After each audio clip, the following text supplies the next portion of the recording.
Welcome to Crucial Conversations, a series of conversations with various guests to engage in difficult subjects. This series is coming to you from Central Christian Church in downtown Indianapolis. This month's series is on anti-racism. Our focus is not on interpersonal violence of racism, but systemic racism that is rooted in our institutions, including the church. Please join us each week on Thursdays when we release new episodes. Welcome everyone to Central Christian Church's Crucial Conversations. Today we have a guest with us, the Reverend Terri Hord Owens, who is the General Minister and President of the Christian Church Disciples of Christ in the United States and Canada. She will be joining us today as we continue our series talking about anti-racism, specifically breaking down kind of the conversations that we've been having.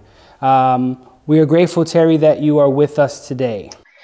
Well, first of all, thanks for having me, Luis, and hello to everybody at Central Christian. I am a Hoosier, born and bred. I grew up right down the road from Indy in Terre Haute, Indiana. And my grandfather was a Baptist minister there, very active in civil rights in the 50s and 60s there. So I have Hoosier roots that grow deep. My family, I'm very proud of this, is descended from one of the first free Black settlements in Indiana, right outside Terre Haute. So my family came from North Carolina and Georgia in the 1820s to Indiana and has been there ever since. Before becoming General Minister and President, I was elected in July of 2017. And before that, I was the Dean of Students at the University of Chicago Divinity School for about 12 years and pastored the First Christian Church of Downers Grove, Illinois. Spent about 20 years in the corporate world as an IT consultant and executive before I discerned a call to ministry and went to divinity school.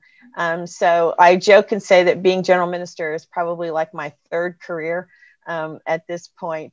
But I'm married, Walter Owens.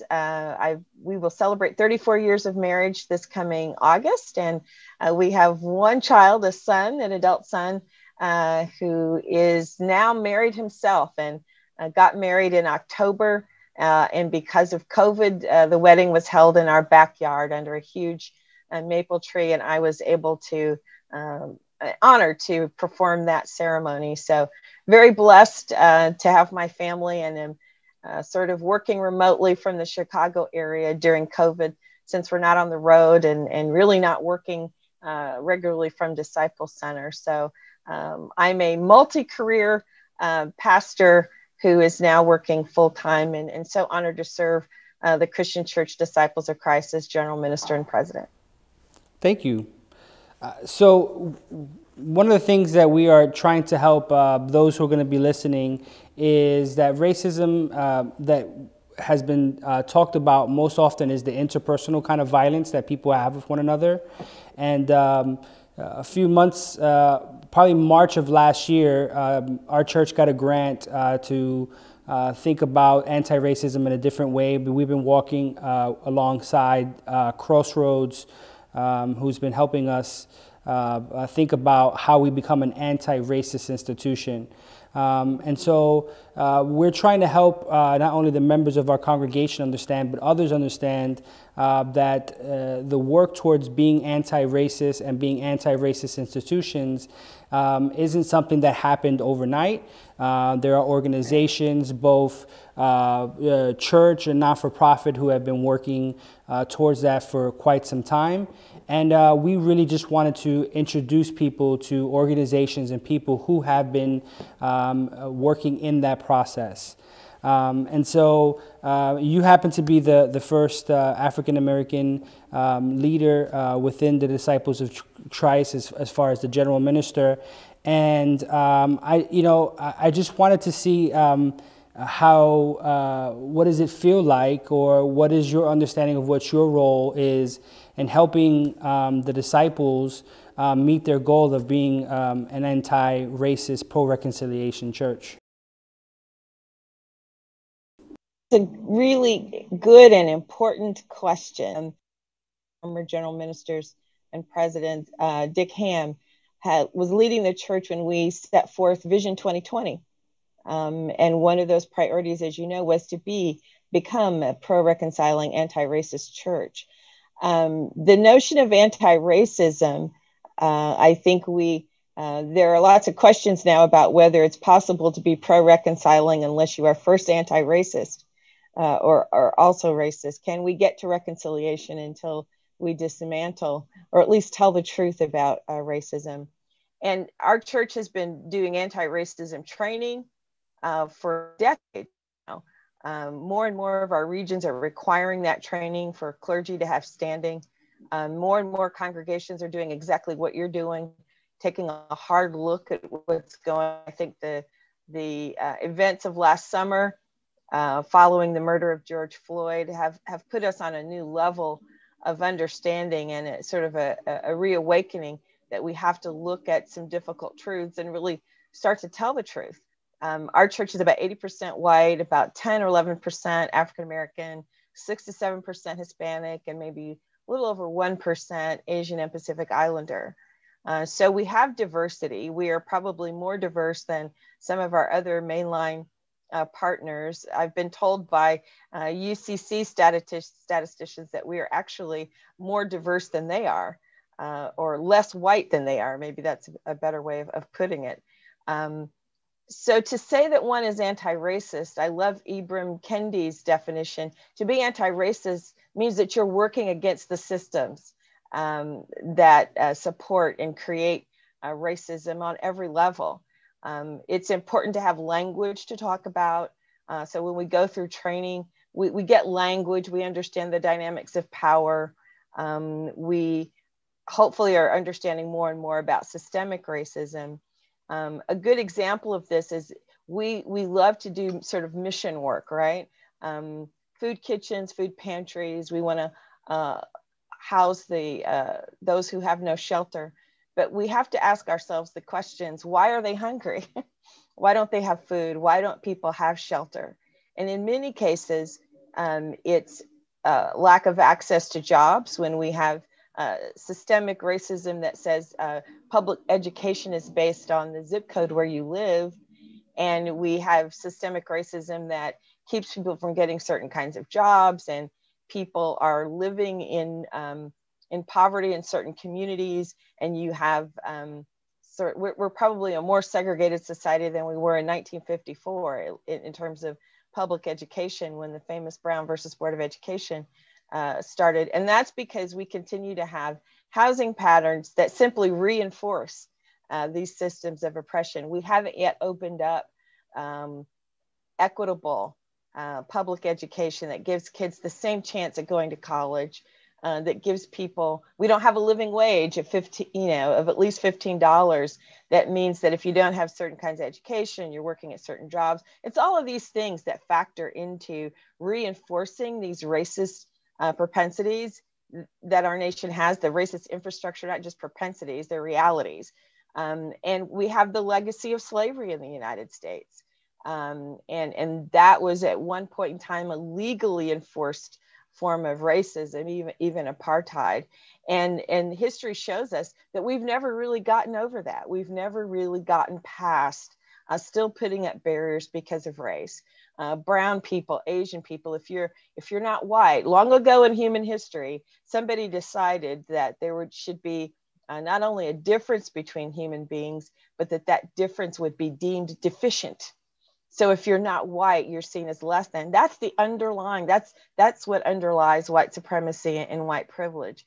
And until we tell the truth about that, then we're not going to be able to look at our institutions and our organizations to see where are we, perhaps even unintentionally, still reinforcing certain notions of white privilege and white supremacy. Not in a heinous way, but it's simply, there are privileges that we all participate in that we're not even aware of. If you went to college, you have a certain level of privilege, right?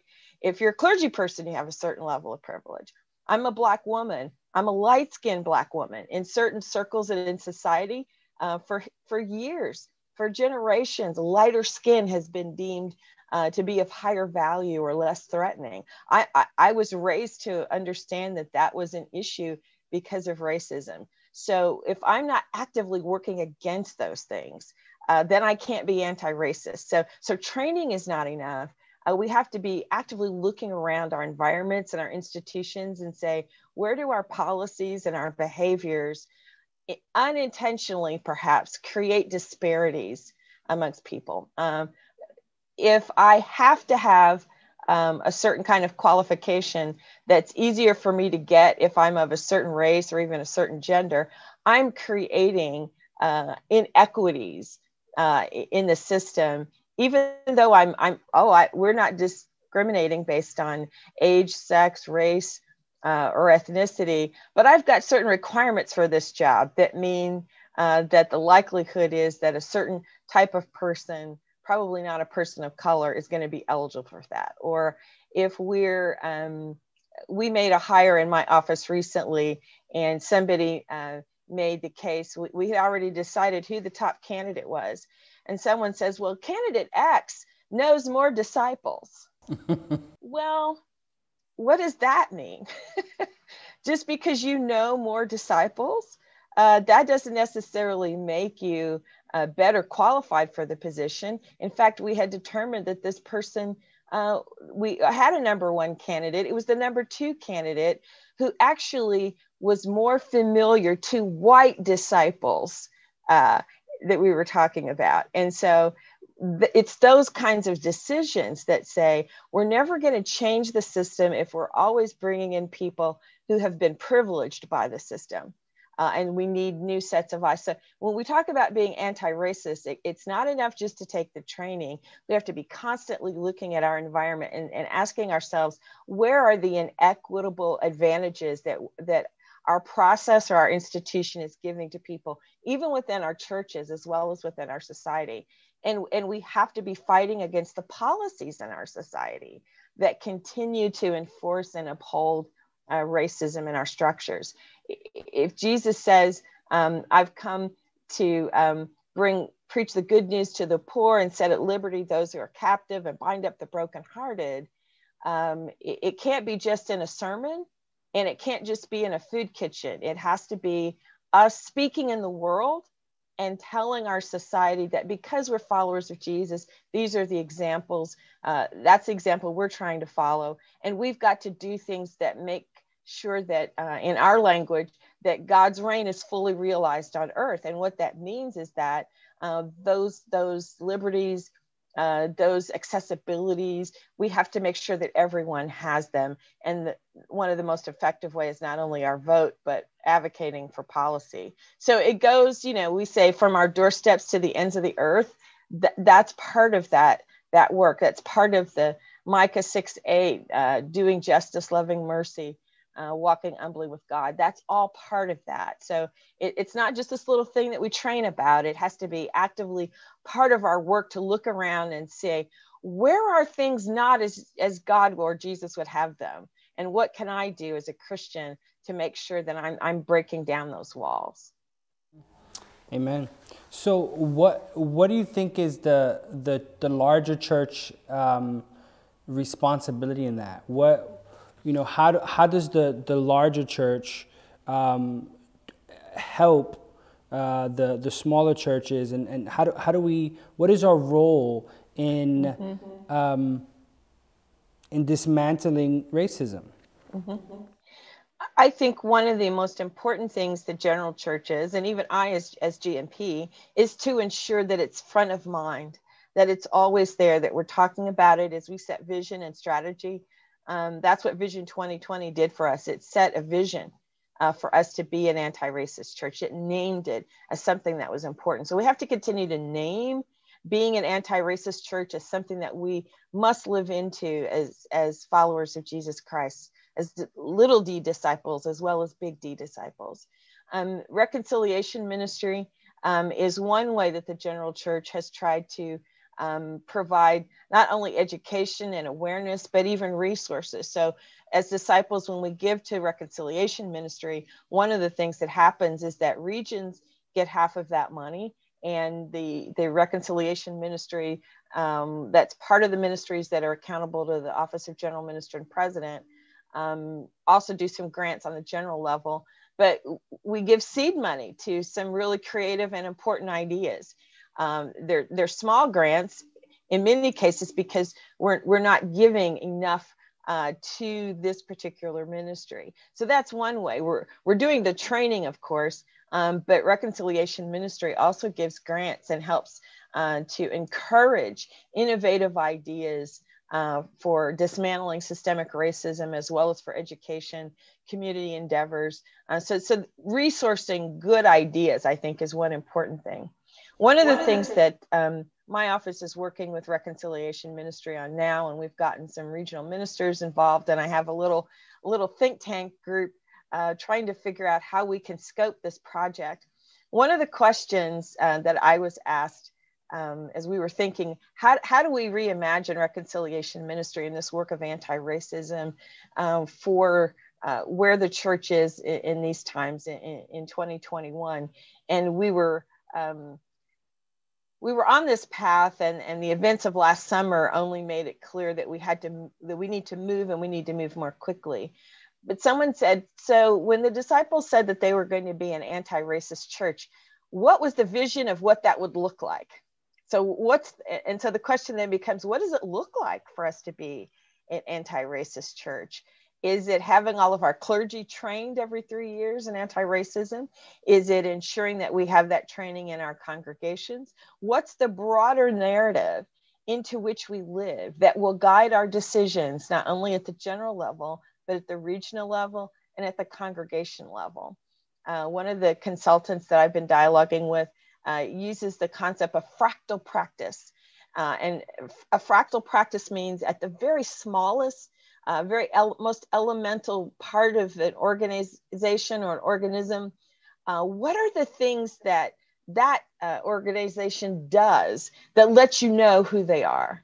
If we were to walk through the doors of Central Christian Church, what are the things that you're doing? What would I see that would let me know that you are a Christian, part of the Christian Church, Disciples of Christ? One of the things that we immediately think of is communion. And some people like to just limit our practice of communion to, well, we do it every Sunday. Well, actually, there are a lot of disciples congregations that don't do it every Sunday. It's not the frequency that marks our practice of the Lord's Supper. It's the fact that we believe in an open table. It's the access. So how would I know when I walked into Central Christian Church that this is a congregation that's committed to anti-racism? One of the things would be that you're having these conversations, that you continue to be engaged with advocacy. One of the ways would be that if you've spent any time in Indianapolis, you know that Central Christian Church is always boots on the ground, engaged in advocacy, engaged in work for justice, as well as the work of mercy and the work of goodness and kindness in the community. So we need to ask ourselves, what does it really mean to be anti-racist? And if you buy Ibram Kendi's definition, it means that you're actively working against it. So we're going to have to engage in different kinds of activities if we really want to be an anti-racist church. And we've got a broad swath of theological perspectives in our church. That's, unity is our polar star. And that means we've got a broad swath of also political ideologies within our church. One of the things I think that burdens our country is that too often we conflate our theology with our political ideology. And we have too many people who say, well, if you're a good Christian, then you salute the flag and you don't criticize your country. There are other people who say, well, if you're a good citizen, then you're a certain kind of Christian, and these are the things that you believe. We got to unhook those two and remind ourselves of what the Bible is telling us, what the teachings of Jesus are, and how we promote those things. Because to say that in order to be anti-racist means that we don't critique the empire, then we're cutting off our nose to spite our faces. The prophets of God, the people of God, Jesus himself, we've always critiqued the systems of power in our society. And if we are silent, if the church is silent in this moment, then the church is losing its credibility. And so I think we've got to be a lot more vocal, and we've got to ground ourselves theologically in these questions, not politically, but theologically.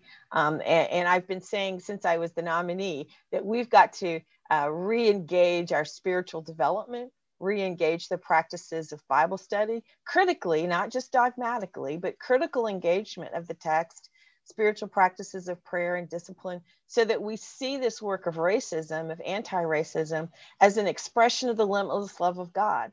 And so if we believe that God's love is limitless, then who are we in expressing that love? Who are we in showing up to tell the story of that God and that God's love as revealed through Jesus Christ? So from reconciliation ministry, we've got to move to now encourage and challenge all of our congregations to say, what's it look like where you are? That's what this whole Imagine with Me messaging that I'm doing is about. What does it look like? Imagine God's limitless love where you are. What are the issues here versus Arizona versus Kentucky versus West Virginia? How does God's limitless love, boundless love get reflected by what your congregation does? And what's that look like? If we're this anti-racist church, what's that look like where you are? What are you doing to help dismantle racism? So we could have a 4-point program that says we're going to work on XYZ, but that might be different where you are. I want to encourage the church to say that whatever we do, we must reflect that limitless love of God, and then ask ourselves, what's it look like and what's it feel like if we're this church that's fighting racism on every turn, if we're trying to be a pro-reconciling church. If we start with love, if we start with the limitless love of God, then that's the only, there's certain roads that love can't take. Love can't take the road of racism. Love can't take the road of homophobia. Love can't take the road of gender discrimination. There's just a lot of things that we just can't be found doing if we proclaim that Jesus is Lord, and if we also say that we believe in the power of that limitless love of God. So anti-racism work for me starts with that core ethic of love, and then it calls us to act, to do things, not just to do the training, and not even just to have the conversations, but then to figure out ways in which, even within our local congregations, what can we do to dismantle practices that may be inequitable, that may be racist, and what can we do in our society? Because until we show up in our society, we haven't shown up as church. Worship is not showing up in the world. Worship is grooming and preparing ourselves to show up in the world. So if all we're doing is having multicultural worship, and we're not acting on those beliefs once we hit the street and operate in our society, then we're not really doing the work of anti-racism. You bring up an interesting point, and which made me think about something in a different way. You're talking about the uncoupling of our political and our theological ideologies, which brings the question, why do you think the church has a hard time in partnering with non-religious institutions when it comes to working towards dismantling racism? So, when I think about the civil rights movement and I think about the Southern Leadership Conference, I think about all the different organizations that helped this and other churches work towards the civil rights movement. I'm trying to think about why the church, and not necessarily disciples as a whole, but why the church has had such difficulty in coupling with other organizations in this work. For instance, why don't we always see the church hand in hand with Black Lives Matter or with other organizations that are working towards the same thing? Do you have any idea about what some of our challenges are? Interestingly enough, Dr. King, particularly towards the end of his life, didn't enjoy the kind of popularity in his life that he enjoys now. We've sainted him, we've canonized him at this point, but there were lots of churches, even Black churches, that saw him as you're gonna trouble the water. You're gonna be disruptive, and we're gonna have a hard time dealing with our white communities if you don't be quiet. So there were a lot of ministers who were simply afraid to be aligned in the movement because they felt it would be a threat to their own safety and comfort and ability to function in their communities. I think I've gotten lots of really negative feedback about speaking out about a lot of things. The video that I made after the January 6th insurrection on the Capitol, when I named the fact that if those had been Black bodies storming the Capitol, there would have been a military presence. First of all, you know, the Black Lives Matter movement was met with riot gear, police in riot gear, not Capitol Police, police in riot gear, ready to mow them down. We can't ignore the realities of these disparities. So when we critique this kind of stuff, we're not promoting, I've never promoted a political candidate. We think that critiquing the empire somehow is un-American. It's the most American thing that we could possibly do. It's the most faithful thing that we could do, because if we're looking at a society that must reflect the limitless love of God, we've got to call society out when it doesn't. That's our job as Christians. The way in which we do that, I don't support looting, or, you know, there were lots of people looting in Indianapolis and in Chicago. My neighborhood Walgreens here in the Chicago area was looted and shut down for a couple of months. But those weren't the people who were protesting on principle. Those are people taking advantage of a bad situation. So when we're thinking about how churches engage with other organizations, we need to ensure that those organizations align with our values and with our approaches and how we do things. But too many Christians think that we should be silent in these matters. Dr. King, when he wrote that famous letter from Birmingham jail in 1963, he had received a letter from some white clergy and some Jewish clergy who said, well, Dr. King, it's not a well-chosen moment. Maybe you want to kind of tamp down the protest here in Birmingham. Just wait and let the system sort of work through its process. And Dr. King is like, the only thing that's worse than the actions of evil people is the silence of bad people. He had a greater problem with people who said, take it slow, what he called the white moderates. And so we have a lot of people in Christianity who just don't want to trouble the waters. Let's just pray about that. Let's write letters to our congressmen, and we can do all of that. But to say that we have to be silent, that the only thing we can do is pray, we need to be educating. There are groups like Faith in Action, as well as, you know, the Black Panthers had food programs for kids on the South Side. The Black Panthers weren't just arming themselves. They had community tutoring and education programs. There are all kinds of good things that churches can be participating in. But if we sit back and say, oh, this is not the realm for the church to operate, then where is the realm for the church to operate? Are we to be silent and kept apart from the world? I agree. We have lots of different ways that we can approach things. But I think groups like Faith in Action, NAACP, Black Lives Matter, there are all kinds of organizations that churches can align themselves with faithfully. And I think feel comfortable that the actions we take are ones that support this notion of doing justice, loving mercy, and walking humbly with God. We just have to quit being afraid. And generations that are younger than I are asking, what's the church? Where is the church? I was on a call with some ecumenical faith leaders, a group that meets about every other week. And there was a white self-identified evangelical who said after January 6th, he said, if the church is silent in this moment, then the church is done. This was a very self-identified conservative evangelical who said, if the church is silent in this moment, and I would say in these times, if we are silent and if we are inactive, then our credibility, we are not just dishonoring who we are as the Christian Church Disciples of Christ or individual congregations, we damage the very the very cause of Christ, the very spreading of the good news, the one who said, love one another as I have loved you.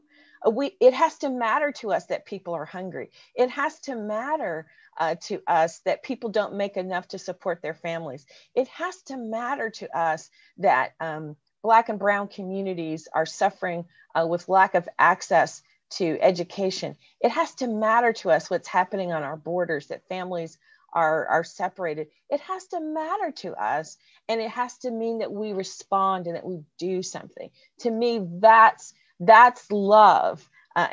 We must love in not only in word, but in action and deed.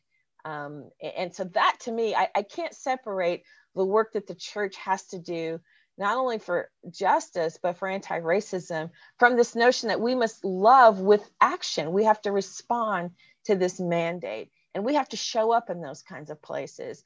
I want people to say, look how they love, look how much they care.